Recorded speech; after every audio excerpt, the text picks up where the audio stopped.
they said you are the highest moneymaker Mafia boss outside of Al Capone. You were making 6 to 8 mil a week. I never aspired to be a made man. I was 17 years old when my dad drew a 50-year prison sentence. My best friend was walking me into a room, but the setup was bad. Yeah, I'll be honest with you, I might have gotten killed that night. So there's a lot of people I sit down with and I meet, but Michael, I have to tell you, you're one of the most fascinating people that I've been looking forward to sitting down with. And you had Nicky Eyes. What's up, guy? And Mikey Francesi. That guy, yeah, I want to see him. When you hear about the modern day, not even a modern day, you know the movie Godfather, everybody has the poster, and you watch the movie and you hear about Michael Corleone and you think, is there really a character like that? You pretty much are the real life Michael Corleone per se of that story, right? So it's exciting to be sitting down with you. Appreciate you for making the time and welcoming us to your place here. Well, thank you. Yeah, and I have been compared, obviously, to Michael. I think it's a good comparison at times because Al Pacino, he played a terrific role in that movie. Yeah, and there is a certain flow that I watch in the movie with him and I see with you where the mannerisms, it's amazing how close that is with the mannerisms that you have on the way you speak. So let's get right into it. If you don't know Michael Francesi, let me give you some stats. Here's the best way to open it up so you'll know who we're sitting down with. So in 1986, Fortune magazine, November 10th, Fortune magazine does an article saying the 50 biggest mafia bosses, right? And when you go through this, the part in here that's fascinating to me is the following. They have you down on 18th place, right? And then they had John Gotti at 13. So you look at this and you say, well, you're 18, Gotti is 13, and then you have Anthony Salerno at first, and you have some of these other names, Persico, Carmine Persico, who you work with very closely for many years, Salvatore Santoro, some of these names that people know about. The part that I looked at, Michael, there's not a single person on this list where their age starts with the number 3 except for you. Gotti was 46, you were 35. So we're not just talking about somebody who made it to the high level of the Colombo family, the 5 families, the Colombo family yourself. You did it at 35 years old. How was it being raised into that environment and that family? I would say I had a good role model as far as, you know, my dad being a real person of substance in that life. And, you know, I love my father. He was everything to me growing up. And, you know, he was an important figure there. And it's not that I tried to emulate him, Patrick, because I never thought I would be part of that life growing up. You know, I had different thoughts. I was I was an athlete. I was going to school. I was going to be a doctor. But once I made a decision to get into that life, I had, as far as I was concerned, the best guy in the world to model myself after, and that was my dad. I learned a lot from him. Directly watching all the things that was taking place. Yeah, just the way he carried himself, you know, the way people respected him, the respect that he had for my mother and my sisters, and just the way he carried himself, you know. And he was a man's man. And, you know, from the time I was 5 years old, my father drummed it into my head, you know, Michael, you have to be a man's man. That's the standard in life you have to live up to. He, in many ways, formed the person that I became later on in life. He had so much street credit that you can tell if somebody did something to you and they knew who your dad was, there was a line, like you couldn't mess with it. How was it being raised in that environment? Well, it was different. You know, I always tell the story. I was an athlete, and baseball was really my sport, and my dad would never miss a game, no matter what he was doing, mob business, legit business. I'd be playing ball, he'd show up. He'd always come to the field late, and he'd pull up in a big black Cadillac or a black Lincoln. He'd get out of the car dressed sharp in a suit, and he'd always have 5 or 6 guys with him because he never traveled alone.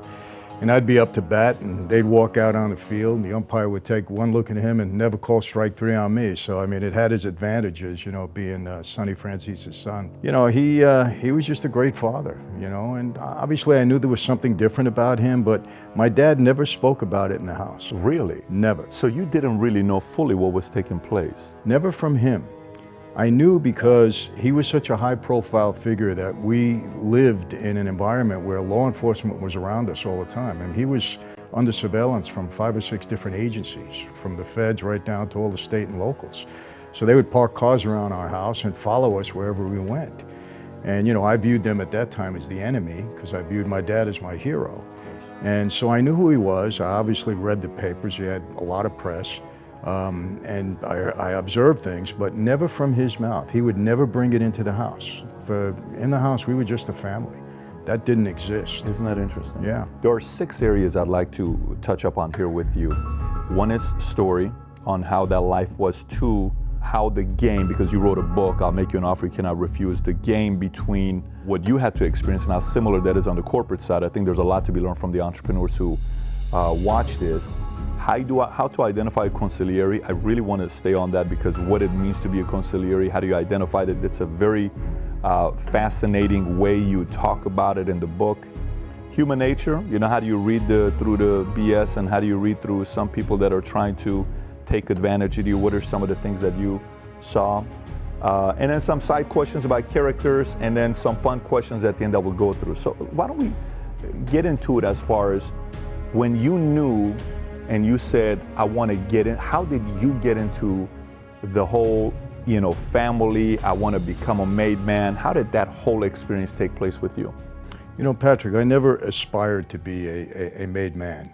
You know, I was on a different path in life, but I was 17 years old when my dad drew a 50-year prison sentence and went off to serve his federal time. And I sat with my dad. I visited him in the federal jail before they shipped him off to the penitentiary. And he said to me, Michael, I'm innocent. I didn't commit this crime. He was alleged to have masterminded a nationwide string of bank robberies. He said, I never knew the witnesses. I'm not a bank robber. The witnesses were all drug addicts, junkies. And one thing I knew, my dad hated anything to do with drugs. My whole life he preached against drugs. He would make up stories about drug addicts to scare me never to take drugs. So I knew he would never bother with people like this. So I believed him. And when he went away, Joe Colombo, the boss of our family, who we were close with, he kind of took me under his wing because my dad was his underboss. And I started to meet a lot more of my dad's friends, you know, and they were influencing me. Mike, you know, what are you doing going to school? I was a pre-med student at that time, shortly after that. You know, if you don't help your father out, he's going to die in prison. So I went to see him in Leavenworth and I said, Dad, I'm not going to school. You're going to die in here if I don't help you. He didn't want that. I mean, he kind of argued, no, I want you to go to school, get an education. I said, Dad, it's too late. My mind is made up. And he said to me, he said, if you're going to be on the street, then I want you on the street the right way. In his mind, the right way was to become a member of his life. And he proposed me at that point for membership into the life. And you know the interesting thing, Pat? My father, even at that point, never told me what the life was about. Because, you know, you're not supposed to talk about that life with anybody outside of it. And he wouldn't violate that policy, even with me, his own son. My dad's a good soldier. He just said, go home, somebody will be in touch with you, do whatever you're told. It was kind of on-the-job training.